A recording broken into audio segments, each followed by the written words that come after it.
Adventures in time and space, transcribed in future tense.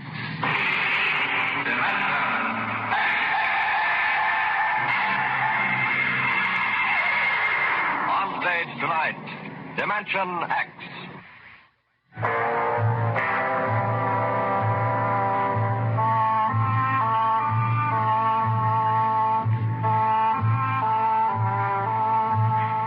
Maybe you've been over the route of the March.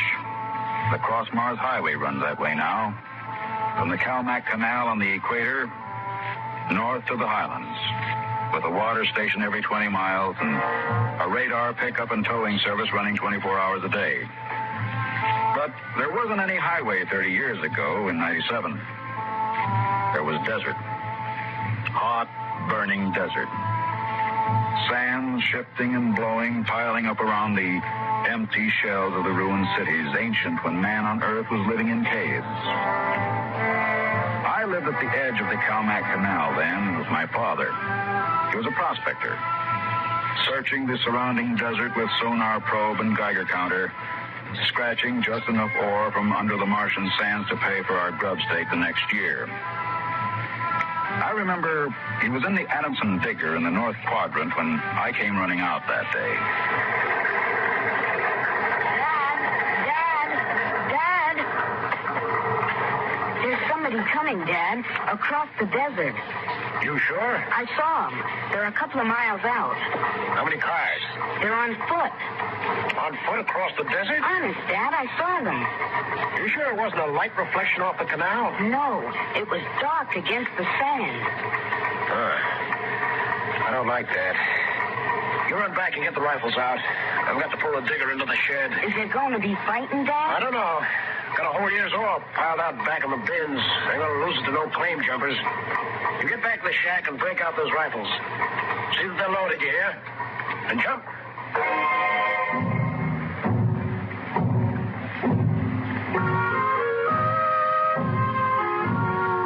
Dad had 3 surplus Army rifles and a couple of homemade grenades made out of ore cans stuffed with Adamson A explosives. We crouched inside the shack waiting. The shadow of the water tower in the doorway grew longer as the quick Martian dusk settled down over the desert. There they come, Al. There's 2 of them. There's something funny about that second one. Look, he's all spindly, and his head's funny. Yeah, his head's funny, all right. Now, that's a Martian. I never saw one off the reservation before. There hasn't been one, not in 10 years. I don't like this. Here they come, into the door, Now, you remember what I told you. Line up the sights and just squeeze the trigger. Hello! Hello there! Now, Dad? Hello! Wait a minute. What do you want? Water! What are you going to do, Dad? Where do you come from? Wholesale. You're lying. That's 100 miles across the desert. I know. That's where I came from. My tank is empty. I need water. Well, drop your gear and come up here slow. Tell that Martian to stay where he is.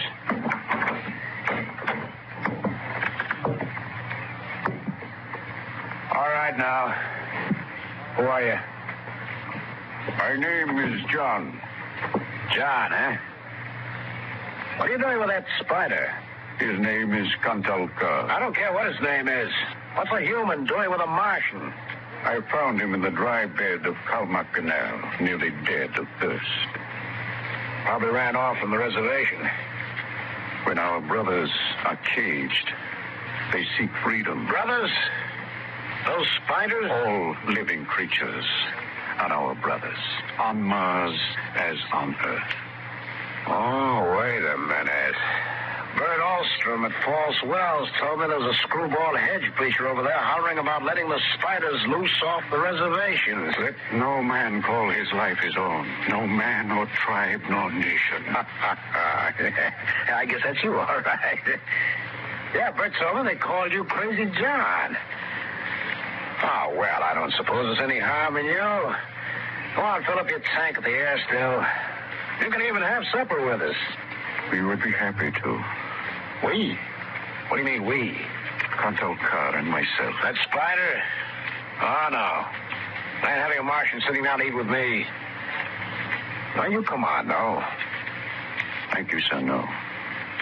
Where my brother is not welcome, I cannot go.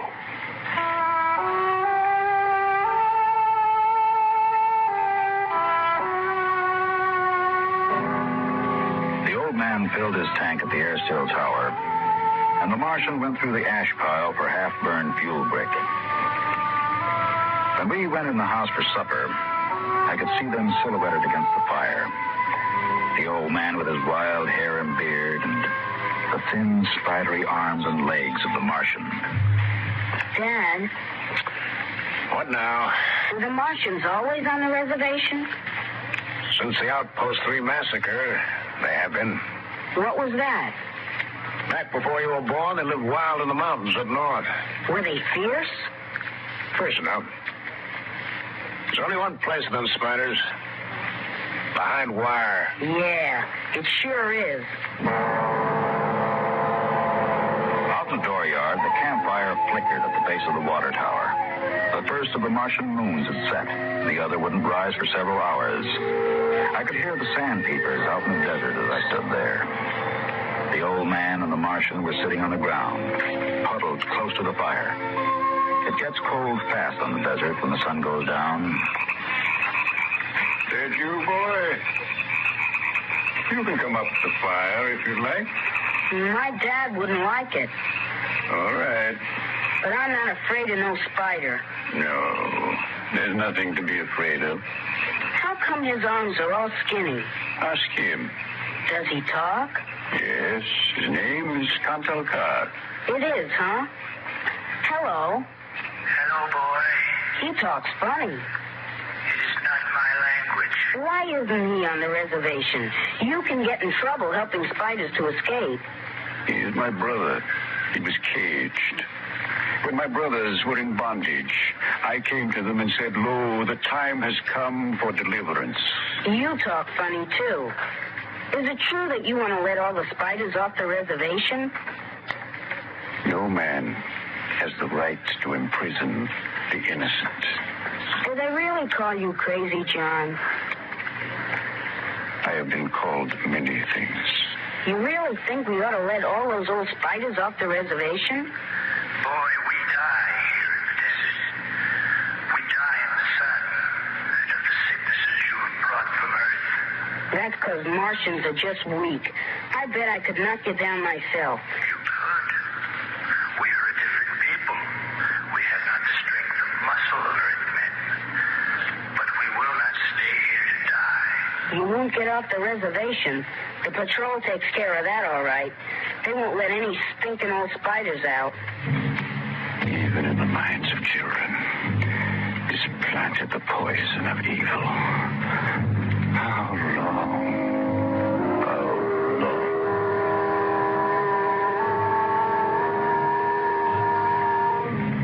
That night through the window, I could see the flicker of the old man's campfire. He was walking up and down now, shouting, singing hymns, verse after verse, his white beard catching the light as he passed behind the fire. The Martian sat slumped over, his thin, spindly arms folded across the huge barrel chest that had developed over the centuries as the air of Mars thinned and escaped into space. In the morning, I looked out and they were gone.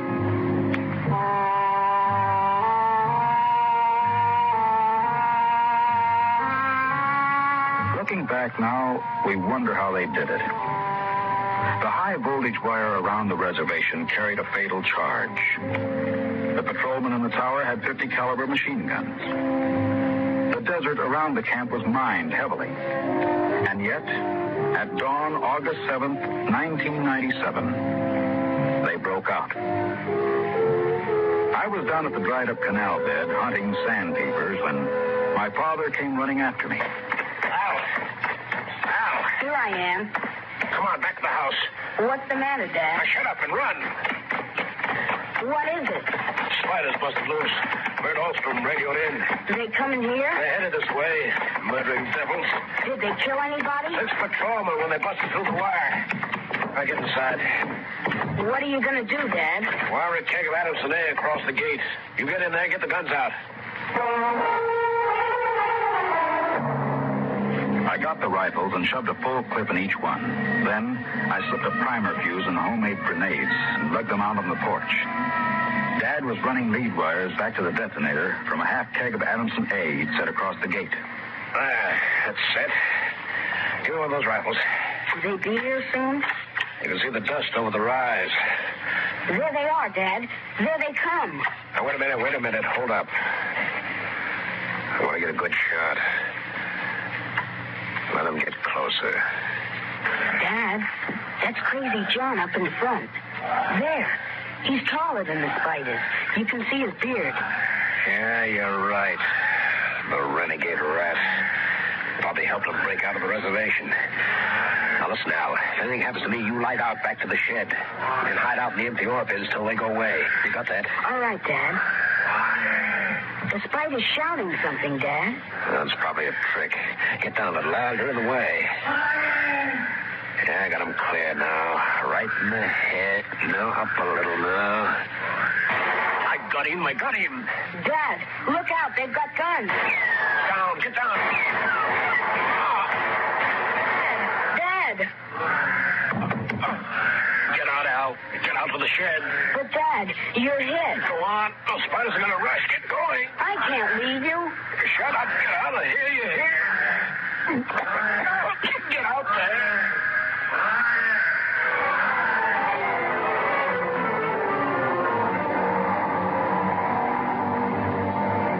I ran back through the house to the shed, and behind me I could hear the Martian sweeping up to the dooryard. Then suddenly, the ground shook, and I could feel the dull concussion waves hit my ears as the Adamson A exploded.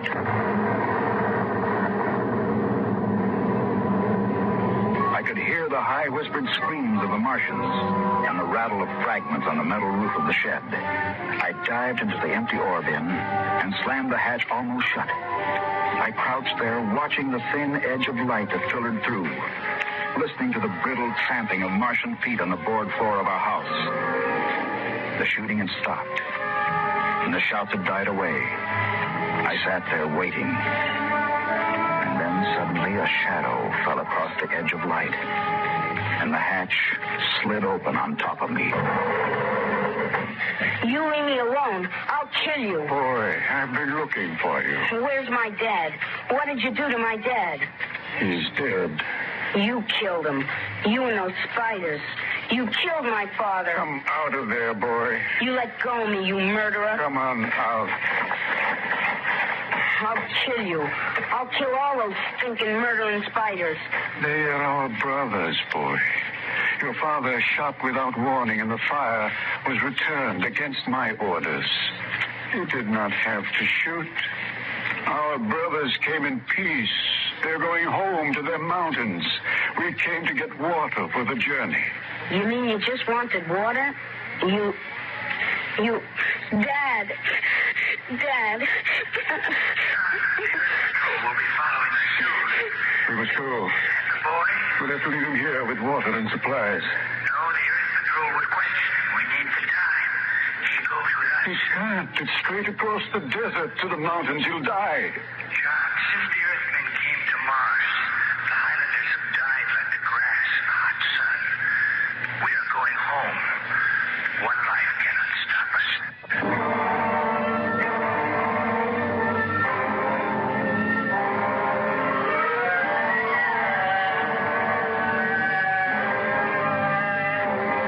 They tore the Adamson air still from the tower and mounted it on poles. They piled our supplies in the yard and loaded them on their backs. And then they started.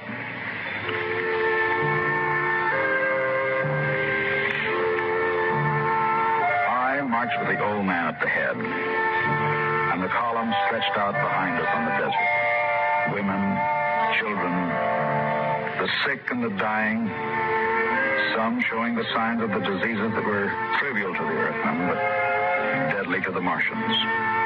chickenpox, German measles, and the bronchial infections that raced through the vast areas of Martian lungs, eating away the tissue till death came in a last spasm of coughing.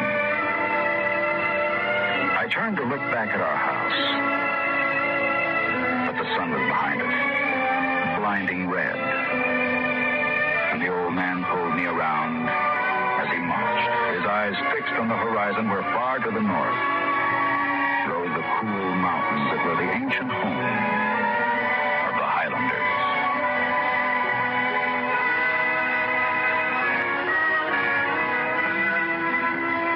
14 of the Martians died the first day. They dropped to the side of the column when they could go no further and died. The march went on. The sun burned down in the day. The air shimmered with the heat. And at night, under the cold racing light of the twin moons, the winds cut at tattered clothing and scattered the feeble fires that dotted the campsites. On the fifth day, we swung wide to avoid a mining settlement, but not wide enough. They were in ambush behind a pile of rocks. Don't worry. Why aren't the spiders fighting back? Go on back, all of you. We're giving you your last chance to get back to the reservation. I will shoot the whole lot of you. Let us go in peace. Who's that? You. What are you doing with them spiders? That crazy job. A voice cries out to the universe. Your brothers must have justice.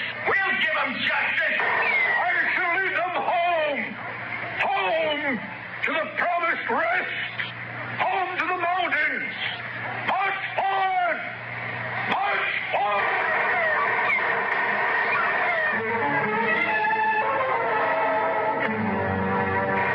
Past the rocks they marched, and the Earthmen fired as fast as they could reload. A Martian would spin and drop as the heavy caliber bullets shook his bones to brittle fragments. But the march went on.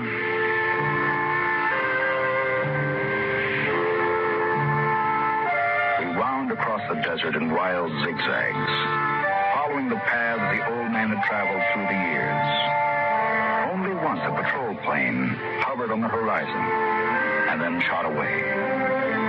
The days went on, the weeks, and the Martians died. They died of exhaustion. They died of the disease we had given them. And they died of thirst. The Adamson still could produce 27 units of water an hour, no more. And on that, they died of thirst. Here, boy. Here's your water. That's more than the others got. Take. You're giving me your water. It will be provided to me. He that brings justice to his brothers will drink deep of the water of righteousness. He that leads his brothers to their promised rest will savor the cool draughts of the mercy of heaven. Here. Drink your water, boy.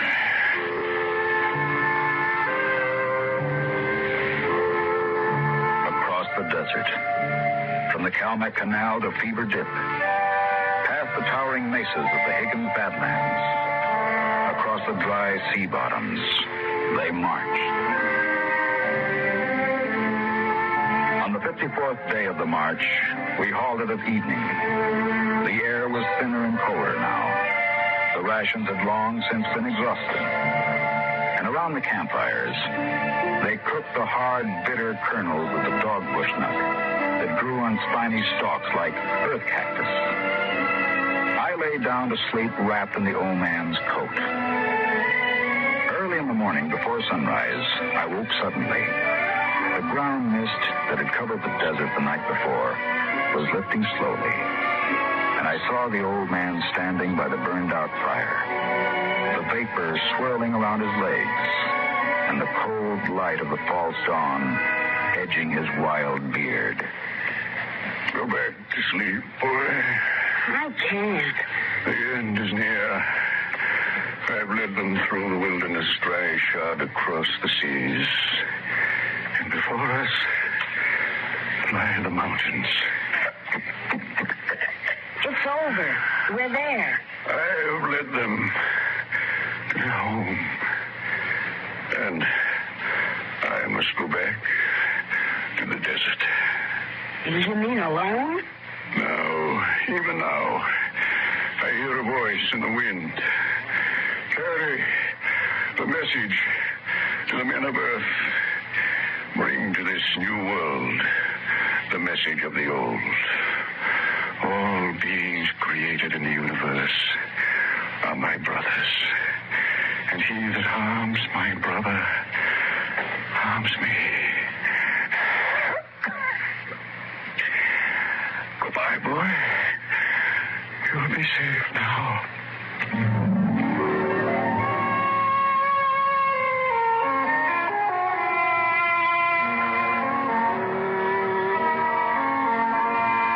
The Martians found him 500 yards from the camp, dead. He had given me his water. He had divided his ration among the sick. And yet his gaunt, tall body had lasted till the march was done, till the mountains were in sight. For now the mist rose, and before us towered the highlands, the tall green mountains, and the cool sky. The march was over. Of the 7,000 Martians who started, 900 were alive. They gathered now on the rise of ground and faced the hills. Their thin bodies wavered as they stood, and some dropped to the ground as they stood there. But there was a light of hope in their large, staring eyes. Most of them had died, but they had died on the way home. And now the march was over.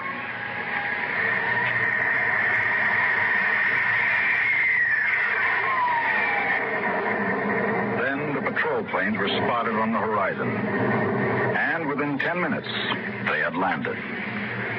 The Martians stood silently as the squads piled out and set up the 50 caliber machine guns and petroleum gel flamethrower. All right, you spiders, hands up and stay together.